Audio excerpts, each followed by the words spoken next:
All right, guys, welcome back to another YouTube video on Norvell Central. Guys, I have my guy Nole Nation back with me again. How you doing, man? I'm great. How are you? Good, man. Where can they go find you at to show off your Instagram account and everything? Find me on Instagram at Nole double underscore nation double underscore. Cool, man. Well, a lot of underscores, and hopefully we can be able to have some scores in the 26 recruiting cycle as we go through. But super excited to see what Florida State does a lot with our true freshmen, hopefully this upcoming season. We're going to be discussing something about three true freshmen that we think are going to make a huge impact this year, at least an impact to this season. And I want to let you go first on naming one of your three. Who do you got? I'm gonna go Devin Carter because I think, Ashton Daniels is gonna need some guys to throw the ball to. Granted, we have Deuce, we have Mackay, but you're gonna need to see some of that freshman talent take early strides.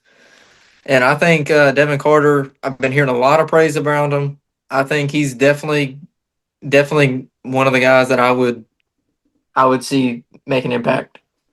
Yeah, and you got to think too. His dad Dexter used to play running back with Florida State back in the late '80s, and it just seems like this is a marriage waiting to happen. A legacy recruit coming back to Tallahassee. You thought that he might be going to Auburn. He flipped over from Auburn to Florida State, and this was a great get for Florida State. Now Tim Harris has done a great job with developing and getting some of these guys in there, but this situation almost reminds me of like a Hakeem Williams as well as a Vanderavius shakeups at one point where that we were battling. We had two superstar receivers, and you're hoping that one of those freshmen, even a Javen Boggs last year, you thought as a true freshman could step up, and he just really didn't do much. So you're hoping that Devin Carter can be that piece, and hopefully it's nothing, no smoke, and more results on the field, like you said.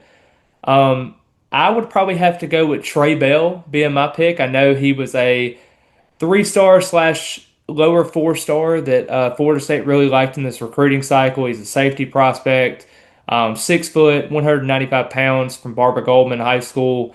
He's a guy that I really like in this class. I think he's more of an underrated guy that Florida State really needs to hit on. Florida State in the past has had some cornerbacks they've tried to convert over to safety. You've seen the good with that. You've also seen kind of the bad. You've seen a Marion Cooper go from cornerback to safety. You saw, even a Earl Little go from nickel corner to the rover position. You've seen some good spots there, but you have a true safety in Trey Bell that I think can really be successful for this defense. And yeah, defensive back's not a great spot to really hone about prospects because we have so many of them. But I do think that they can be able to kind of shine in this defense and really get something going. And I think he can really be an underrated piece for us. Who you got for the next one? Well, sticking to defense, I'm going to go with Chauncey Kennan. Now, this is not somebody that I go out and I'm like, he's going to be at Jabril Rawls year one. This is definitely going to be kind of a lower impact kind of guy. But I do think he can make some plays on that field if he gets a little bit of playing time. Yeah, I love Chauncey Kennan. I do think, or as he goes by Chuck, with his from Sarasota, it almost reminds you of a Charles Lester situation. Same city, they know each other very, very well. The one thing you don't want to see in this is, Charles Lester was the highest rated class back in 24, and he unfortunately hasn't really gotten the shine, the reps. Every time he's gotten really out there, he hasn't done much. You're hoping that Chuck Kennan can be able to have that successful true freshman season and obviously, as you talked about before, we have a Jabril Ross that's a starting cornerback. You probably have a Nehemiah Chandler that's a starting cornerback too. And you just wonder how they're going to factor in. Florida State loves to play defensive backs. They play them all the time. They love being able to be interchangeable with them. They don't love them to tire them out as much. And this is a guy, unlike Jabril Rawls in high school, where he comes from Pensacola. He was a three-star prospect. Florida State fans didn't really know much about him. But now you have a guy that's a higher four-star prospect. And I really think, even though the recruiting services had him as a 5-star, brought him down to a four, I know he got hurt during his senior season, but this kid is a ball hawk. He wants to be around the ball. And I know that Deion Sanders with Colorado tried to get him early in the process, wasn't able to get him from Florida State. You had Georgia going after him, LSU, different schools like that that wanted him. But Florida State went out in the end, and you're hoping that you got a really good get in a top 50 prospect in Kennan that can really emerge in this defensive backfield. But then I'll go to the offensive side and I'll go EJ White. You talked about Devin Carter. I think EJ White is more of this underrated prospect, a little bit lower four-star. And I think from Vero Beach, that can be a dynamic weapon. The only problem is with EJ White, he actually played high school quarterback in his senior season. Played a lot of Wildcat, threw a couple passes here and there. I think he had about 1,500 yards passing. Was kind of your do it all for your high school. And pretty much when your quarterback gets hurt like that, you have to kind of step up and do what you have to do, for your team. That's a quality that I think Florida State fans are going to really enjoy from Eli or EJ White. And I think this could be a situation where you could really emerge as someone that if a Devin Carter or a pick that you're going to have a little bit later is going to emerge, I think that you're going to have EJ White step up in the system. They talked about with Norvell in practice was talking about how critical of a block he laid in practice one day. I mean, that's not something you see from a true freshman. You want to see like that dynamic block to lead us downfield. Those are championship winning plays, and I think Eli White or EJ White, excuse me, has just that big factor of what it needs to be as a championship contender in a wide receiver. Absolutely. And so, who's your last pick that you got? Last pick, I'm gonna go Jason Lopez. Now, hype has been around him too. I think him and Carter are the most hyped wide receivers we have, other than Deuce. Um, I think he can make an impact too, year one. Kind of coming in, filling in for a guy like Boggs. If Boggs, or whatnot. But I definitely think he can be a playmaker. I watched some of his film. He looked really, really good in high school. Dual sport athlete. Um, yeah, I'll ask you this too. Do you think Jason Lopez, I know he's a dual sport guy, like you said before, do you think basketball is going to kind of take a factor into his career at Florida State? I'm not going to necessarily say like Makai with track, but in terms of Jason Lopez, do you think the basketball thing is going to slow him down where he has to eventually just choose to play football to kind of get that full potential? I don't know because he really has some highlights, some good tape on both sides in both sports. I think that's just going to be kind of a thing that it'll be like a wait and see thing with him.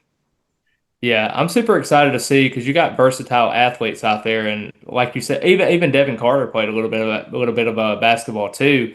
It just seems like you got a lot of guys that want to be dual sport athletes that are just very athletic. You need that at the wide receiver position.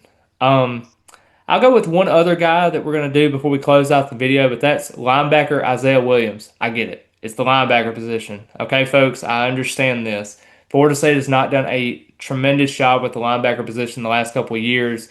You had, Tatum Bethune and Kalen DeLoach a couple of years ago. I know Kalen DeLoach was a high school recruit that was a little bit later in the Taggart era, but I just wonder with Florida State going there, this is a former four-star recruit that's flipped 7 times in his recruitment process. He didn't really even know what color he wanted that day, much less anything else. It just seems like Isaiah Williams was that guy that as soon as he came into the class, you were thinking, oh gosh, when is he going to decommit? When is he not going to come to Florida State?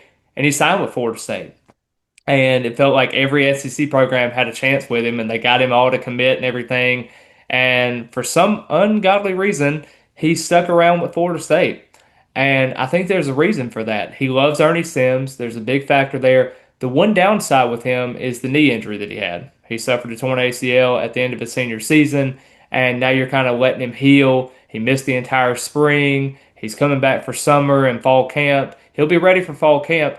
But I think this may be a guy that might adjust himself a little bit until we get to that back half of the schedule, maybe even after Clemson and Halloween, and maybe getting to where he can play a little bit more significant snaps. And I think this can be a guy at 6'2", 215 pounds that's just the sky's the limit for this guy that can be able to be effective. I mean, you look at him in his high school tape, and it's like a seeking missile every time he comes after a quarterback or he coming down and run support. And Florida State desperately needs that. Not to say the linebackers are, what would you say, like underwhelming, but I mean, at the same time, guys like Blake Nicholson, Omar Graham, some of those veterans that are seniors now at this point, they're going to be leaving after this year. And Chris Jones is a junior. We'll see what he does with his NFL stock if he does perform pretty well for Florida State. But you got to have guys in your rotation. You got to keep recruiting those guys. And I think Ernie Sims, under his first year with being the assistant coach here, he's going to have those guys step up. And I think it's going to be a huge factor in what Florida State does for this season. And Isaiah Williams can definitely be able to have a lot of potential this year. Absolutely. But yeah, man, I appreciate you coming on today, as always. I appreciate everyone for watching this three true freshmen that could make an impact from both of our sides and our analysis that we have for both of those. Like I said, be sure to check out Nole Nation's Instagram account. I know he's trying desperately to get up to 4,000, 5,000 followers.